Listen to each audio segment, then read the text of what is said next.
This is me, Craig Ferguson. I'm inviting you to come and see my brand new comedy hour. Well, it's about an hour and a half, and I don't have an opener because these guys cost money. But what I'm saying is I'll be on stage for a while. Anyway, come and see me live on the Pants on Fire tour in your region. Tickets are on sale now, and we'll be adding more as the tour continues throughout 2025 and beyond. For a full list of dates, go to thecraigfergusonshow.com. See you on the road, my dears. My name is Craig Ferguson. The name of this podcast is Joy. I talk to interesting people about what brings them happiness. You probably don't know my guest today, but I do, because Lisa Ammerman, who's my guest today, was one of the producers of the old late night show, which I used to do on CBS television. And today, we shall spill as much tea as legally advisable about our time now. She's a great, lovely, fun person, as you're about to find out. Lisa Ammerman, enjoy. So, the last time we did this, you were going to say, I said to you, funny old day, isn't it? Something like that? You did. It's seared in my brain. Because you were... What was the situation? Was it Sean William Scott? Stifler, that's right. And you were the segment producer that was producing him as a guest, and what, he got held up or something? Or he got stuck? What happened? Correct. He was, well, on Thursdays, we always did 2 shows. And so he was the second show for Friday. He was going to be the lead guest. And he was coming in from Malibu. And he was delayed in traffic because anyone who lives in Los Angeles knows to get from Malibu to West Hollywood is like nightmare. 3 hours. Exactly. Yeah, so he didn't leave himself enough time, poor guy. Or I should say, poor me. So. Oh yeah, because I remember them saying to me, "Oh, Sean William Scott's not made it," and I was like, "Well, who did the thing?" And they said it was Lisa. I was like, "All right, Lisa, you're up, but it's your guest. You have to be on the show." And when I look back at it, though, I thought, did I put you on the spot? Was that cruel? Or a little bit? Was it cruel? I'm so sorry. No, it wasn't cruel. It was actually, was I on the spot? Yes, but it wasn't cruel. It was funny. I have a good sense of humor, obviously. You do. And I also figured it would be fun. Like we'd have a good time. And also, if you hated it, because I don't know if people knew this about or know this about late night shows, but none of them are live. And so... if you hated it and said, look, I didn't like that, then I could have just said, I'll kick it out and I'll do an extra tweet and email segment then. But my recollection is you liked it so much, you put me out there several more times. I was a cold open a few more times. So I don't know about that. Yeah, I did like it because I thought, and I like it even now because, look, it's 10 years since we did that show. Yes. We haven't, and we still talk to each other. Yes, we just had coffee. And we have a decent relationship. So obviously it wasn't that bad. It was not that bad. It was actually fun. And it's sort of the gift that keeps on giving. I have random people literally text it to me and be like, oh my God. Yeah. So, yeah. Well, I thought you did great. My recollection of it is that you did great. So listen, you won for our late night show, when you were one of the producers on that late show, you won for that show a Peabody Award. I don't know how many people know that about you. The Peabody Award that we got for that was all you, really, wasn't it? That is very kind of you to say, but I was behind the scenes. You were the one out there in front of the camera. I got Desmond Tutu to the studio with a nice letter, but that was a team effort. For sure. Well, look, the way I remember it is this. Once Desmond Tutu was in the studio, all I had to do was just sit there and let him be Desmond Tutu, and I'd collect the kudos. I mean, he was amazing. Well, it kind of been easy getting him there, though, right? It took, I think the process started, it was 8 months of sort of, behind the scenes trying to get him there. Michael Natus, who was our showrunner, he saw that Tutu was going to be in Palm Springs at an event. And so he was he came into my office and he said, see if you can get him. He's never done late night.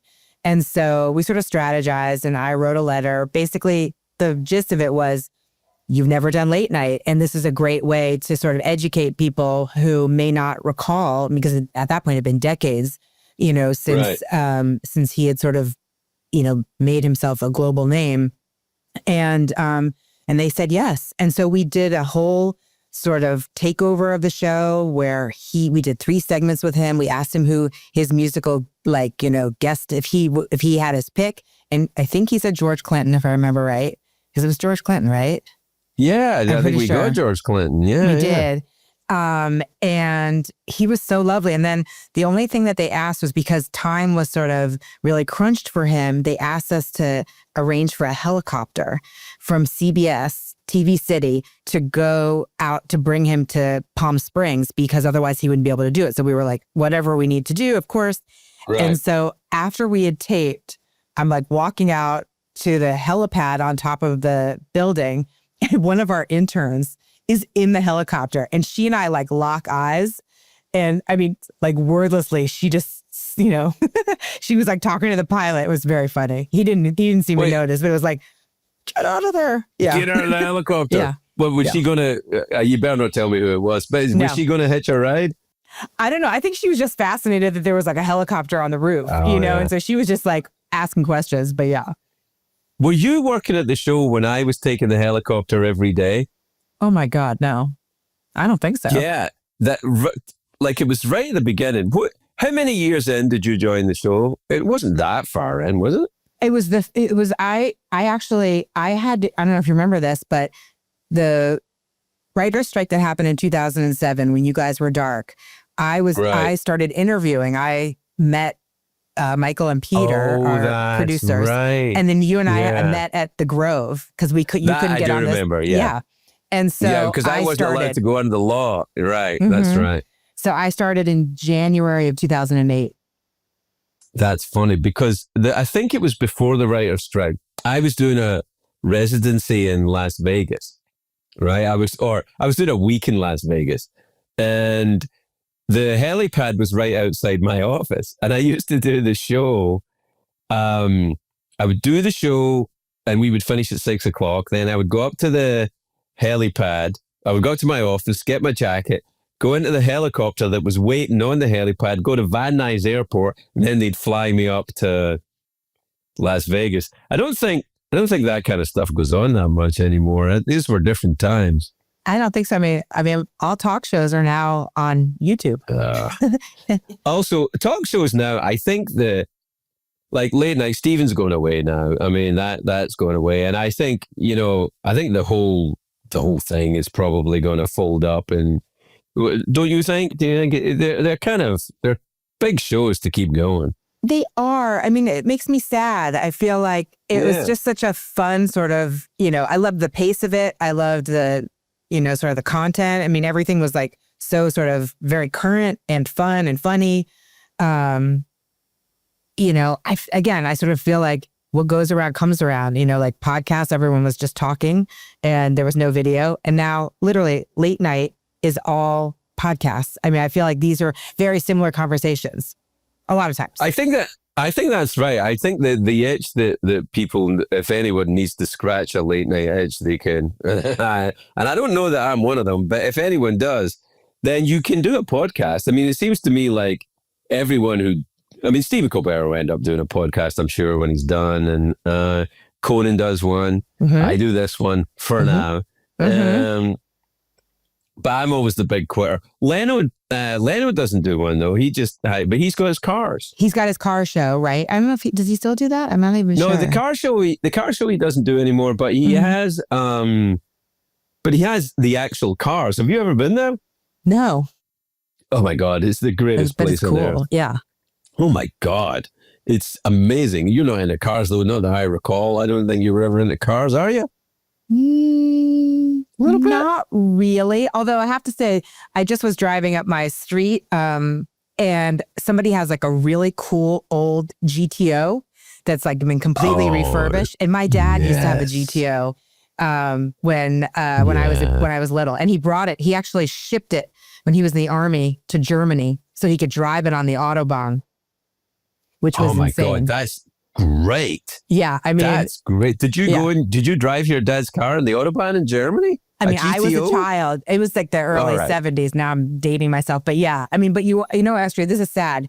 I had this like plastic baby that I took everywhere. And I was in the back of the GTO. He's like flying down like 120 miles an hour on the Autobahn as somebody's passing him on the left. And I opened the window and out goes the baby. No, the baby. And my parents were like, I told you. I was like 3. And so my dad like screeches over to the emergency lane as people are literally like, I mean, hundreds of miles an hour. I mean, it's really a thing. They're like combing through the fields, like trying to find, the baby was like in smithereens. Yeah. Sorry, really? Did the baby didn't make it? The baby did not make it. Do you remember this? like you have like, everyone says, what's your first memory? I don't know if I remember it very clearly or if I've heard the story so many times I can picture it. Because I can picture like what I looked like at that age, like the car, me in the back seat, my mom and dad. So I don't know. I'm not totally sure if I trust my own memory. I didn't know about you in Germany. How long were you in Germany? We were there, I think it was just a hair under 2 years. Was your dad in the military? Mm-hmm. He was a psychiatrist in the army. Oh, shut the fuck up, really? He had the option to go either to Vietnam or to Germany. And my mother's first language was German. So that was actually really easy. But, you'll appreciate this because I know you and I share some sense of humor here, where we didn't live on the base. We lived like sort of off the base. It was like this tiny town. And on the street, there was a sign that basically warned cars that there was cow shit. So you had to be careful. Your car would, so you drive through cow shit? Yeah. A sign of cow shit and a car going through it? How did you guys not take that back to the United States with you? Like that sign, I would have taken it everywhere with me. Yeah. But here's the thing. If you break the law in Germany, especially, I think probably any time, but especially then, it probably wouldn't be that great. Germans like things to be, just so. Yeah. A little bit. Yeah. Maybe that's it. But you know what? Maybe that's a racial stereotype. I don't know if that's true. You know what? My parents had always sort of said every time that GTO broke down and they would like drive everywhere, like all over the place, the French would just drive right by him. The Germans always stopped. And I said, well, how many times did this car break down in the 2 years you were in Germany? Like maybe it wasn't the safest car, guys. No answer. Well, a car like that. But then again, in the 1970s, that GTO probably isn't that old at that point, right? It's probably like a few years old, if that. Yeah. It shouldn't be breaking down. No. I mean, exactly. He drove it hard. Yeah. I mean, my God, the idea of a GTO in Germany in the 1970s, man, that's living your life. Right. And the fact that I don't know why I didn't know that your father was a psychiatrist. Which makes sense now, kind of explains a little bit about you. You've got a very psychiatrist vibe, actually, if you don't mind me saying so. I'm going to take that as a compliment because I feel like they help people. Yes. No, it is a compliment because I think that, the job that you had when we were working in late night was extremely political. I mean, you were working with me and you were also working with, the power of the network and all of these people. Sure. That's a tricky dance because I don't know how. I mean, I don't think I was ever aggressive with the network, but I didn't care for them much, and I don't think they cared for me much either. I liked Alex. Alex was a great executive, but the rest of them. Well, she and I grew up together. We were friends since we were 12. I did not know. I knew you were friendly. I had no idea that you were such close friends. Mm-hmm. We should say Alex's second name now because we're talking publicly and we should give her credit. Alex Jaffe. Actually, and she will love this when she finally hears this. And I said this actually before. I actually credit her with a big portion of my career because she... Right, too. Yeah, right. Because when I was deciding what I wanted to do with my life, sort of a few years out of college, I wasn't sort of happy with what I was doing. She was like, you always like pop culture. Why don't you do something in TV? And so I was like, you know what, you're right. And so I sort of made my way I worked like PBS type stuff initially, more journalism. And then when I moved out to Los Angeles, I when my daughter was little, I was just sort of doing like casting for Amazing Race and Survivor, which was really fun. It was like journalism 101. And then she ran into Michael Natus in the parking lot at CBS. They were colleagues, and he was like, we're really looking for a segment producer. And she was like, I have a friend who's never done this, but she has like a very like odd sort of memory for a lot of random pop culture stuff. You should talk to her. And then like a year after that, she then became the executive assigned to the show. And initially we didn't tell anybody how well we knew each other because I was like, well, we don't want to walk the boat. But then it became obvious. That's funny. You must have kept it from me. I know I knew you guys got along, but I had no idea that you went back that far, which would have made absolutely no difference at all. But but it was interesting because I remember when Alex took over, because we were still working on the old style of format for television, and Alex was the one that got us to put up-to-date cameras in the studios, because if you look at the stuff before Alex, I mean, it's like soup. It's like TV from the night. I remember once Lily Tomlin was on the show, and she said, oh my God, the studio, when I was here, this was a closet. This was the wardrobe closet. I went, well, it's a studio now. She went, well, I love what you've done with it. Right. Well, I mean, she was a wonderful guest too. She was so fun. She's great. Yeah, she's a lovely person. She was lovely. Yeah. Mm-hmm. Did you do her when she was on the show? I did. I had Lily Tomlin. I'm trying to think. Like, I mean, I have to say, I had so many like amazing sort of moments. And sometimes people would say, do you know what we should do? Yeah. You know what we should do, Lisa, is we should explain to people, and maybe you should explain to me, actually, because I don't know if I fully understood the entire job, what exactly a segment producer on a late night show, such as the one we did, actually does. Sure. So ours actually was a little bit different than other shows. Other shows, there's bookers and there's producers. We combined those two roles and worked with outside bookers too. But so, when we booked something, we then worked with our research department to make sure that we had sort of all up-to-date information on what they were promoting, which we never talked about. Yeah, it's all right. Nobody cared. And then I would get on the phone with that talent and, spend like a half hour, depending, sort of, find out what was happening in their lives. But our show really was, because it was so sort of off the cuff. When I spent so much time with you, I knew like if you'd fallen off a horse, if you had like stubbed your toe, if you decided you were no longer like whatever. So I would try and find common ground, because I knew once I got that common, denominator out there, and you guys could start chatting, conversational oil just sort of took over. So I knew and I knew people who were capable of that and not capable of that. So if they weren't capable of it or it wasn't as comfortable for them, I would basically, give them pointers on if you feel like the conversation is starting to, go in a direction you're not comfortable with, ask them about something on the desk. Ask them about something do a call back to something you heard earlier in the show. And that always tended to work. So just prepping them. Yeah, and then, that's a great idea. Prepping you. Yeah, I remember, because we used to have that meeting before the show every day where you would come in and who was the segment producer you worked with?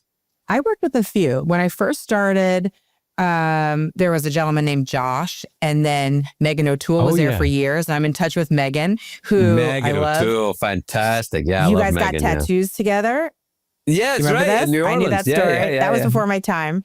And then Megan married a former intern Brian Kerr.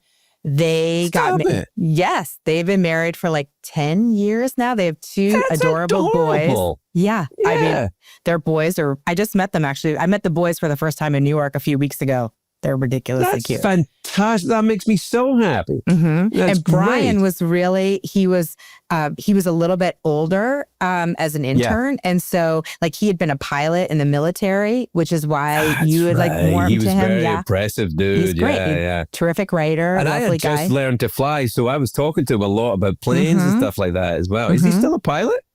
No, I don't think so. Not that maybe I shouldn't answer. I don't know the answer to that. But they weren't even dating when we were doing the show, were they? Or you see, I didn't know what the hell was going on. Maybe quietly, they were. Yeah. Mm-hmm. But our show had more than one marriage. our writer, Ben Stout. Yeah. He met his wife at the show. I don't remember. I think I knew that. Masha. Yeah, because that was... Yeah. Yeah. I'm still in touch with them. I was actually in touch with them recently. That's great. Yeah, so those You're two... much better at this than I am. You're the only person I talked to from the show, I think. Josh Robert, I talked to Josh. I love Josh. I worked with Josh a lot. He's the greatest. Yeah. He makes me laugh out loud. Yeah. Yeah. Well, you've seen how much he makes me laugh. It's all over the fucking internet. You know exactly, what I mean? It's like...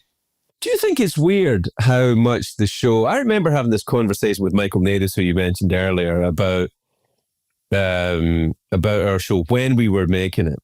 And I remember it was towards the end of it. We were winding down, and he said something about, people were, the tickets were, the audiences were like, it was backed up all the way and they couldn't find any space for people. And he said to me this thing, because I remember it as clear as day. We're in his office and he said, people really love this show. And I said, yeah, but not as much as they're going to love it when we stop doing it. And I feel like that came true. I mean, I think that it's got a huge presence now that I don't know if it even had the presence that kind of... I mean, I suppose it did, but I wasn't aware of it, I guess. I mean, I was just going to work every day. I think what people really loved, I mean, I can tell it from the fan point and I can tell it from the talent point. The fan point was that it was always unexpected. Like they never knew sort of what was coming. And it was like, me too. Dancing Horse, which actually another amazing segment producer who I then worked with for years also after I left CBS, Matthew Kugler. He started as an intern for us too. An amazing segment producer who's now an executive producer. Love him. That's amazing because Matt, he was a part of the horse. He was the back end of the horse because Joe Bolter was the front end. Joe was the front end of the horse. I'm still in touch with Joe. Mm-hmm. Joe produces Tom Papa's radio show now and does Netflix as a joke and all of that. Oh, amazing. He's a big-timey TV guy or whatever people are now. So, I think that the fans loved the fact that like it was just wild and funny. And for people who really regularly watch the show, like the stuff that you got away with. I know. Oh my God, blanking on the name of the robot. Jeff. Jeff, how'd you get to Cleveland? I took the train. Oh, steam. I mean, I had to explain that one to my parents. Yeah, I was like, I know. I mean, some of the stuff that we were getting past the censor was crazy. Yeah. I mean, it was nuts, but because, and I also think the temperature was a little different then. I don't think anyone was like, I don't think the internet was quite looking for it. It didn't need as much content as it needs now. So there wasn't like, this, what did they do that we can get angry about? But I mean, I think now there would be a little more of that, which is a shame because it was, where I kind of like, have you ever heard of a radio show in Britain called I'm Sorry I Haven't a Clue? No. Well, there's a radio show. It's a panel show. It's been running on BBC Radio for years and years and years and years. Like, I think from maybe the 1960s or maybe before. And it's different people have rotated through, like Doctor Who or something like that. Mm-hmm. But there was a time when it was hosted by a guy called Humphrey Lyttelton, who was a jazz trumpeter. Okay. And there were 3 panelists on every show. So it was basically improvised comedy. It was a guy called Tim Brooke Taylor, a guy called Willie Rushton, and a guy called Graham Garden. And there were other guys on it as well who were hilarious. But what they did was, very early on in the life of our show, like I'm talking maybe even before you got there, I think probably before you got there, maybe like 2005-ish, I was flying from London to Los Angeles. And there was a compilation of these old radio shows on Virgin Atlantic. I was on the plane. So I listened and they were hysterical. And they were filthy. Utterly. I mean, stuff now they'd be like, oh my God, like utterly filthy. But it was all double entendres. It was all, filthy double entendres. And I was just weeping with laughter on the plane. And I remember saying to Megan when I got off, I was like, whatever that is, I'm going to do as much as that. But it was so fun. I mean, and like the talent liked it also because they felt taken care of. You know, it was never like a really, really awkward moment, like this weird pregnant pause. They all that was another thing that as segment producers, we would always say to them, like, yes and no but. That is the key to this show, you know, and they all got that. Mm-hmm. Yeah, I think improvisation was the way to go. And people always say this to me, and I wonder if they say it to you. They always say to me, who was your favorite guest? And I always say, you know, Betty White, or because there are too many that were great. But is there anyone that stands out to you? I mean, other than Archbishop Desmond Tutu, which was just like so amazing. That was like really incredible. Yeah. Because we traveled with people, I really got to know some of them very well. And they were always fun and funny. Like Kristen Bell was a favorite. Kristen was Jones amazing. was a favorite. David Sedaris was a favorite. Yeah, all great. They all came to Paul Scotland Giamatti as well. didn't travel with us, but should have. He would have been great. I've worked with him a lot since. Love. Yeah. I mean, they were all fun and playful. I loved the fact that we did so many authors, because I think a lot of times people only see authors on like a really sort of short promotional window, like on Good Morning America or The Today Show. And it's like, tell me the plot of your book. How hard was it? What happens when you get writer's block? And we didn't talk about that at all. Although I will tell you, John Irving, who I have read almost John everything. Irving. And you're like, we got to get John Irving. And I'm like, okay, have you ever seen him? Okay, he's the hardest interview. I think you were out there with him for like 9 minutes. And I think I went back and counted. I think he said 11 words. I remember it because I remember John Irving thinking, God, this is about as hard as it can get. And look, he's a great writer, and I wanted him in there. He's a genius writer. Oh my God, no doubt. Yes. And so when he came in and I because I remember it, then I was like, oh my God. And then years and years and years later, I'm talking years after we finished, I came across something that was lying around the house. Megan and I were moving house yet again, and I found some thing lying around that was a list of authors talking about their experience on our old show, because I would love to see that. Because I can't even remember where it was, but there was a quote from John Irving who said, oh, I loved it. It was so playable. We had such a great time. He was my favorite. I'm like, oh, you should have let me know at the time. But I think you're right. I think talking isn't his thing. And he seemed like he had a grin on his face. So I think he was enjoying himself. He's just not super chatty. I think he's maybe shy. You know? Yes, probably. Yes. Yeah. Another one that I have to say I always loved was the first time we had Robin Williams on. And his daughter had been a huge fan and convinced him to do it, because we'd been out to him forever, you know, and convinced him to do it. And you know, initially he came on, he did some material, and then he settled in. And afterwards he came off camera and he literally just turned to me, and it was like, oh my God, he hugged me and he was like, I have found a home. And I was like, it was so lovely. He was so lovely. Yeah. He was, I mean, I still, you know, kind of, I think it was about this time of year when he died. I mean, it was around about August sometime. And I still think about it. You know, I'm like, what the fuck, man? And that one really got to me. I mean, because people that became friends, Carrie Fisher was another one. She's still in my phone. Yeah, me too. I've still got Robin and Carrie Fisher in my phone, and I still have, you know, I lost my phone about a year ago or something. And you know, when you get your new email thing and all that sorted out, and I found the email that I sent to Carrie before I knew she had died. Oh. I had sent her an email because she'd been in London for a long time, and I was like, I haven't seen you for ages, and what the fuck, and where are you? And it was like the day before or something. Wow. It was nuts, and she never got back to me, obviously, you know. Right. I was like, oh my God. She was always fun. She always these are all people who just like totally got the show, and they just leaned, like, I hate that term, but like leaned into it, you know? Yeah, they understood it. I think that, you know, there are people who, you know, like I think about, you know, I can't believe I ended up kind of knowing them and talking to them, like Dennis Hopper and Michael Caine, and, you know, it's like, and I mean, these kind of, it's such an odd feeling when you I don't know if you got this, but I always thought people that you could hardly really believe that they actually exist. And then they become human and friendly, and some of them not so friendly, but I don't really remember anyone being an asshole, that, to be honest. People ask me that question all the time. Like, yeah, they ask me too. It's weird. And I have to say, and this is real, I'm not just sort of like throwing a Hollywood line out there, like very much, I was the last face that people saw before they went in front of a live studio audience.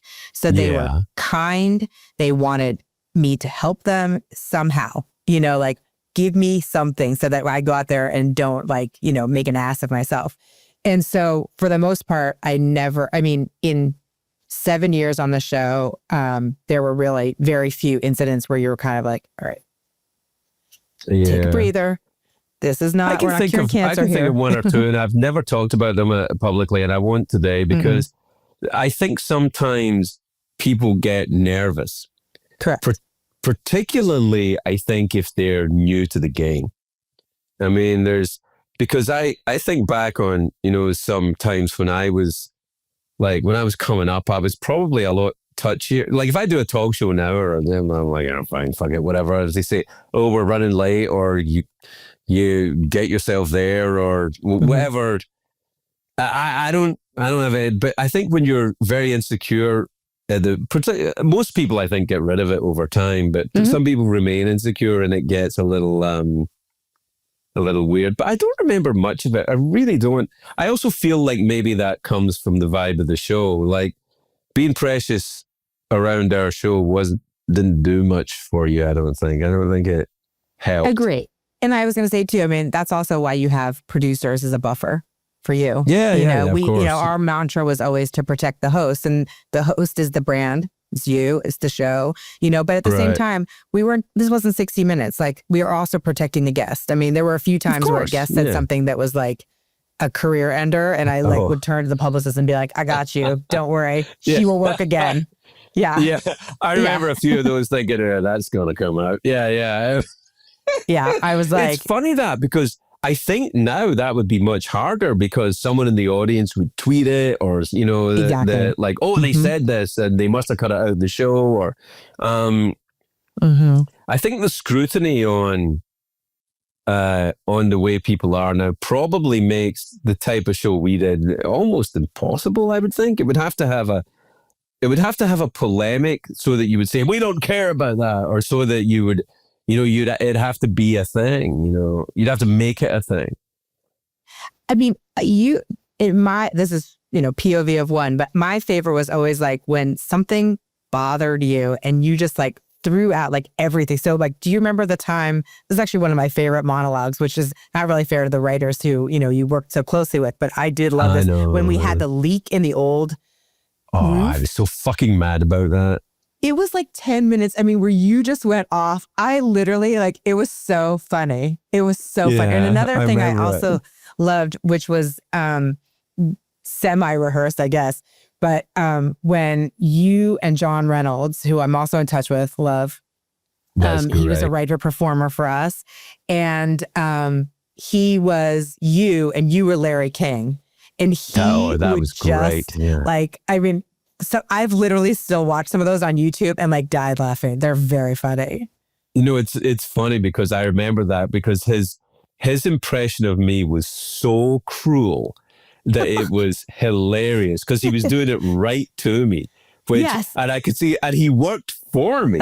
So he was, the stones on that man because he was, he was so funny. Fucking with me really bad. And I was funny. Like, oh, God damn. So funny. And he's very talented. Funny because I did the same. I remember having the same experience with Larry. Because remember with Larry King, I used to do this rather kind of vicious impression of him. And then I met him and I loved him. He was so lovely. He was on my very short list of anytime we had a dropout, Larry King, Tom Lennon, also another favorite. Love Tom Lennon. Love Tom Lennon. I'm still in touch with Tom, actually. Oh, very nice. Yeah. Yeah, no, I'm still friendly with him. Yeah, I love him. Those two were at the top of our lists who were on the dropout. Oh, I would call sometimes Michael Sheen if he was in town. He was also a terrific guest. Yeah, always great as well. So great. Like those three were sort of like the very top of the list, like where I was like, on speed dial. Hurry, can you get here too? Yeah, there was tons of that. Mm-hmm. And I think the Tim Meadows, of course, as well. Love Tim Meadows. Yeah. I think Tim was actually on the show more than anyone else. I think he holds the record. I remember talking to someone years ago. It was either Tim or Kristen Bell. I'm not sure. But he was spectacular.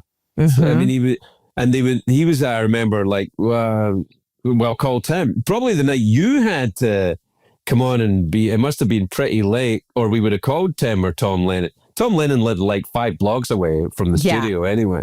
It was so late. I mean, we started like clockwork. Talk about German precision. We were like, we always were on time. Well, my kids were little. That's why. As a mom, I appreciated it. I mean, you know, I was the only working. No, is that right? No, I was not I was one of like 2 working moms when I started the show, I think. Right. I think that increased over time. Yes, for sure. But like at the time, I mean, my daughter, who's now 20, was like 3. Milo's 24. It's insane, I know. Liam's 14. I mean, it's like, it's crazy when I think about it.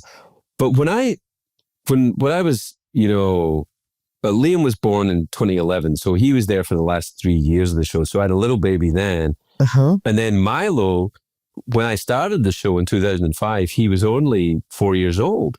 Wow. And I was a single dad at that point. So I would like, the reason I got in a habit of the show always had to be on time is because I had childcare until 6 o'clock.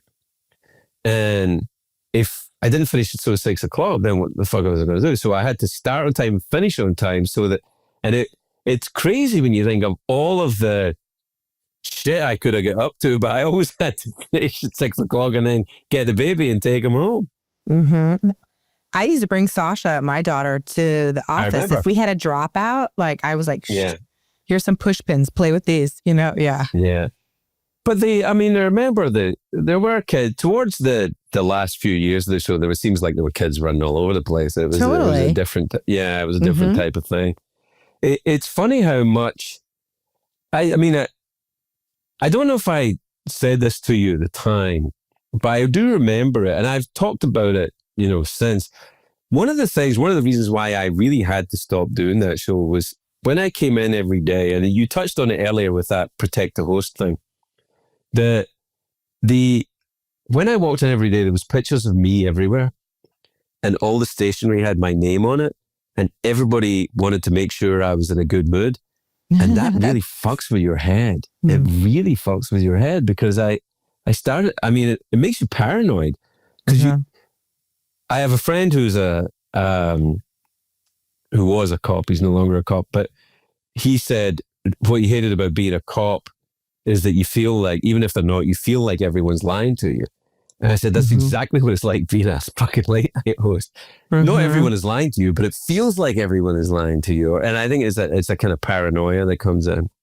I mean, you know, I will say, I think I speak for anybody who works with hosts or anchors or anybody who's got a daily or a nightly show. You do not want to say something ahead of the show that could impact the host's performance, mindset, whatever. And I remember it makes perfect sense. You know, you actually had said to me when we were in the interview process, when we met that time at the Grove, beforehand, you had said to me, if you have an issue with me, we can talk about it at 6 o'clock. Let's not talk about it before the show. And I remember that. And which is true. And I mean, you know, there wasn't anything that was like earth-shattering that we couldn't figure out like how to handle. And so it was, you know, that was, again, it was protecting the host, it was protecting the show, and it was protecting the guest that was going to go out there. So there wasn't anything that was like, I mean, nobody walked in violent, you know? No. I don't remember any kind of, because you hear, I mean, I heard that about other shows and you hear stuff, but I don't really remember any guests behaving particularly badly with us or anybody being an asshole when they were coming out. I mean, again, I probably wouldn't have heard about it. You know, certainly you're not going to say to me before someone comes out and I've got to be nice to them, this person's a fucking asshole and you're going to hate them because that doesn't make any sense. And then because I know you, I would think, well, this person is an asshole and I am going to hate them. And then that's not great to watch. No. And I mean, and I think, I don't know. And I think what was helpful, I think too, is because we would do the pre-interview and somebody would, like if somebody said like, please just make sure he doesn't ask me about like my dating life because I'm getting divorced. Like, okay, totally get it. Off the record, of course. And like, we would tell you that because again, you never want to have that moment out there because that's not protecting you. It's not protecting them. Like this isn't TMZ. I remember one, and we won't say who it is, but I remember one where I said, I was just riffing out there about nothing. And I said to the guest, you still in that mad religious cult? And I didn't know that they were a Scientologist. I'll tell you later who it was. Oh, I think I do know who it is. Yeah. And then I think it was you said to me afterwards, they're a Scientologist. I went, I didn't fucking know. Oh my God. They'll think no. Oops. And we cut it out of the show. And I remember I called this person up in their car on the way home and I said, I am so sorry. I meant nothing by that. And we'll cut it out. And they were fine about it. But I was like, Jesus.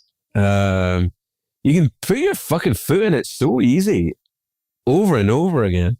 We had somebody that we worked with quite a bit. I'm not going to name names. Who was off camera because we spent some time. With this person. They then were very difficult to myself and the staff, but we kept that from you until we were positive that we had good content with that person because it was stuff we were doing off cam. I mean, outside the studio. Oh my God. Yeah. Oh, but I mean, Isaac, I remember who that was. Yeah, I remember now. Yeah. Oh no, we can't talk about that. But that's right. I was like, oh my God, I had no idea. And I remember you guys saying, well, I remember you told me afterwards though. I remember that. It was very disappointing. Yes. But Josh Robert Thompson did an amazing impersonation of that person that made it so much easier. Every time that person opened their mouth, we were like, ha ha ha. It didn't matter. It's so funny. And Josh can do everybody.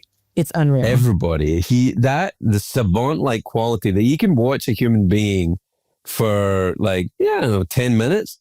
And it's not to say that he doesn't work at stuff. I know that he does actually have a process and he works and he's very diligent and stuff, but he's coming from a place of such talent anyway. I mean, it's bizarre. Unbelievable. It is really unbelievable. I don't think he's never done knee to my face, but I bet it would be good. I bet he could do you. I bet he could do you. I mean, what's alarming is when he did me to me, and because he started doing the robot doing my voice, and I'm like, my voice is nothing like that. And then people would laugh because he would say, oh yeah, and I was like, but it's not. But apparently it is. And I guess you don't hear yourself like it is inside your head. I suppose that happens to me quite a lot.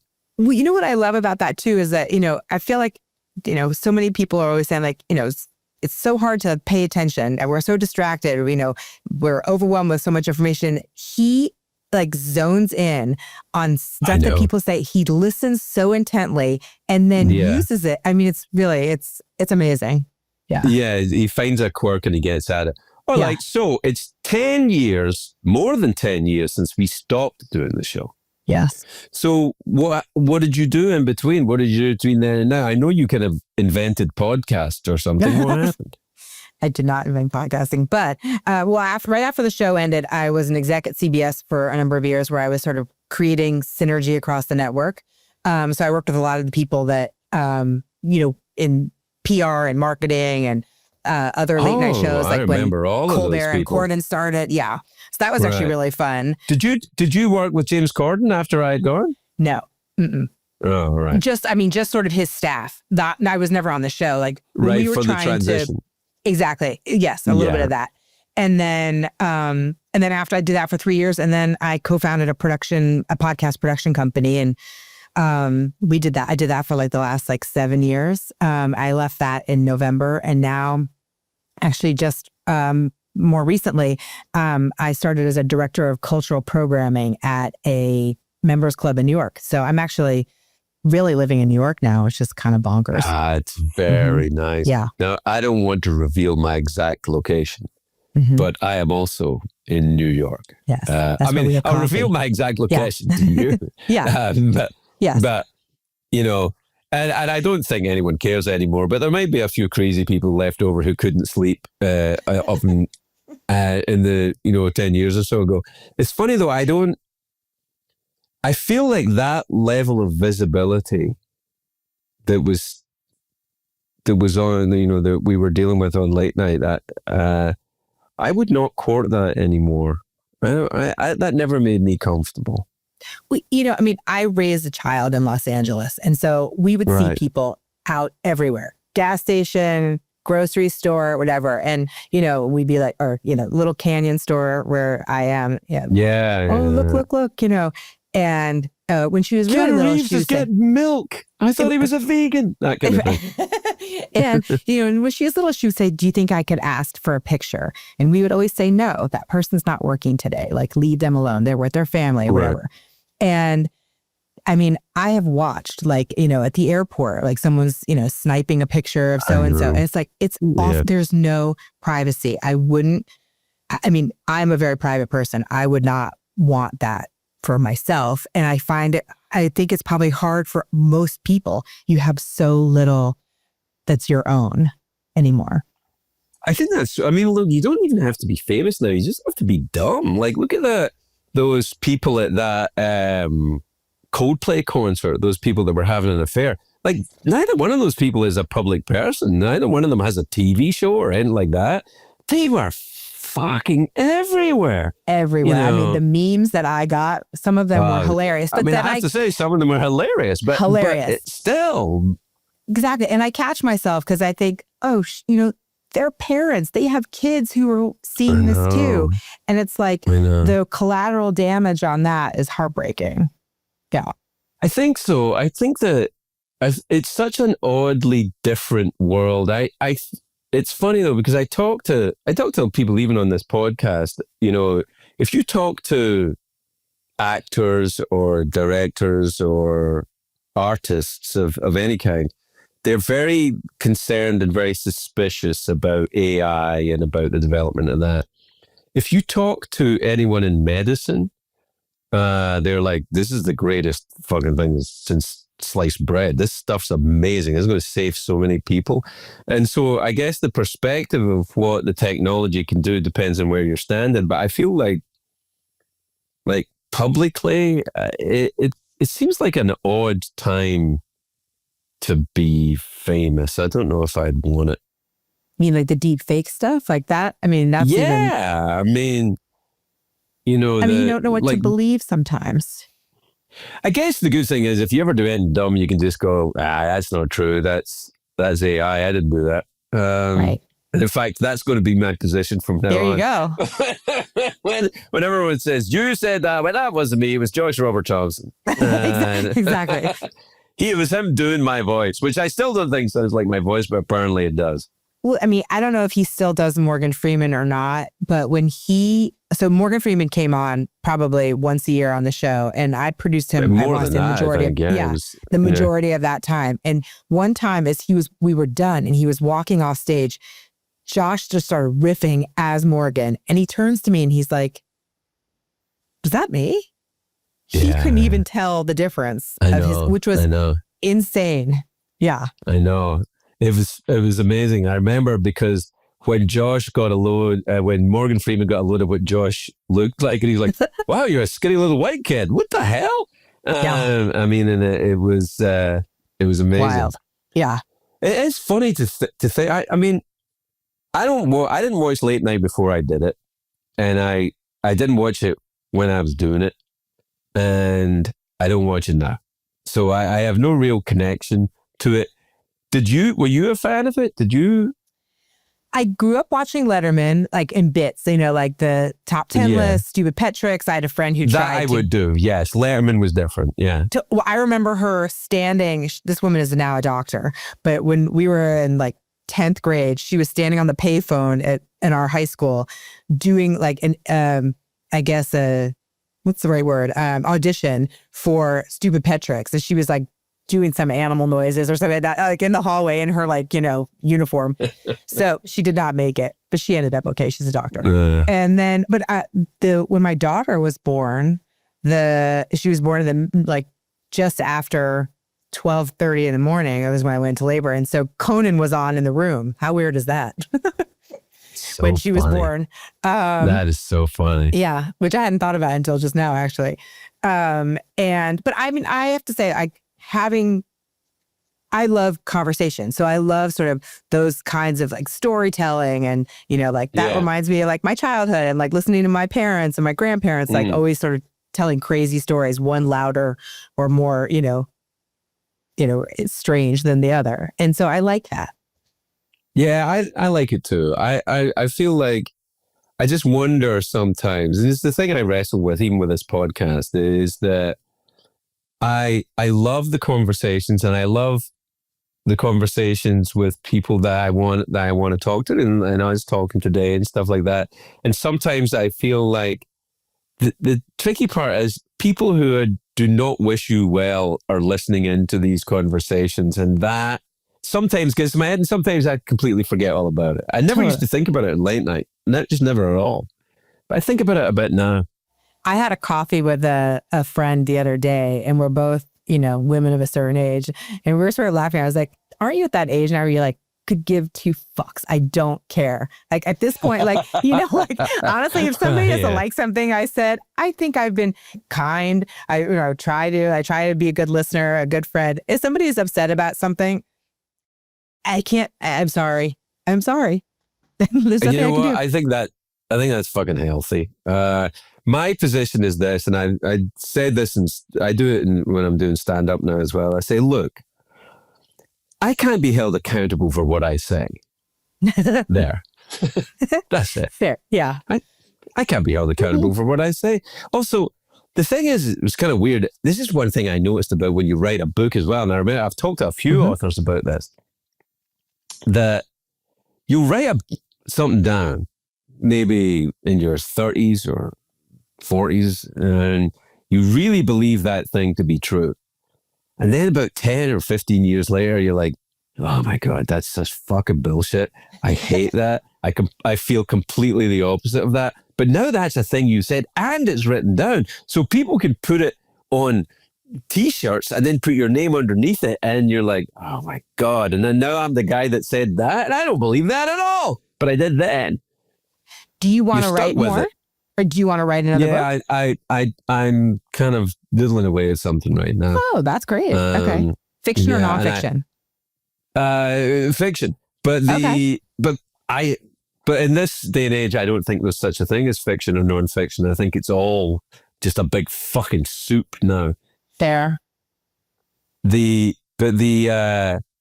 was a thing that Peter Cook, who, had he been alive, I would definitely have him on the show. Cook was my mentor. I think I've told you that years ago. Yeah. And Cookie was so great to me. Whenever anyone would say, he told me this himself, he said, whenever anyone says to me, I'm writing a book, I always say this, neither am I. There is. Was he ever on the show? No. No, he died before we started. Oh, he did die before. Okay, I didn't know when he died. Yeah, okay. He died. He died quite a long time before I started in late night. I would have fucking been, he would have been all over it as well. He would have fucking loved it because, of course, my whole a lot of what I did was stolen seems like a bit much. It was influenced and procured from me, but certainly in some part by knowing Peter and working with Peter Cook. I mean, he was fucking amazing, so funny, and so, again, a very kind person, a very empathetic person, and a kind of sad person too, How had you initially met him? I forgot. I asked him to be on a thing that I was doing for Channel 4 in the UK, and I sent him the script, and he said yes. I think he said yes because the production company I was working for was owned by Rowan Atkinson, who Mr. Bean, and Rowan knew Peter. So, and then once I met Peter, he was very nice and friendly, and we established, how it happens, Very just nice. that thing, and it was lovely. Look, we should meet and spill some real tea that we can't talk about publicly very soon. Yes. I'm out of town right now, but I'll be in New York in a couple of days. And I know Megan wants to call you and set up something as well. So we'll do that. Great. In the meantime, bugger off. You're done here. Well done. Thank you. This and was the next fun. time I'll talk to Sean William Scott. Oh, thank you. I could find him. I'll find him for you. God, You know, but that would be funny if we. I haven't seen him in years. Although he was. Do you watch Righteous Gemstones? He was on the Righteous Gemstones. Yeah, he was great. I'm rewatching that right now because my daughter hadn't watched it. So weird. Edie Patterson is a genius. Oh Danny my God, McBride that is is genius. Walton Danny Goggins McBride genius. is fucking American poet. Love. Is wonderful. Yeah. I love that. He's somebody I wish we'd had on the show. We didn't have. It's Danny McBride. But then again, it could have been a John Irving situation. Maybe he's not good at it. Maybe he likes to be in charge of it. I don't know. I don't know. All right. Thank We're you, done sir. here. Bugger off.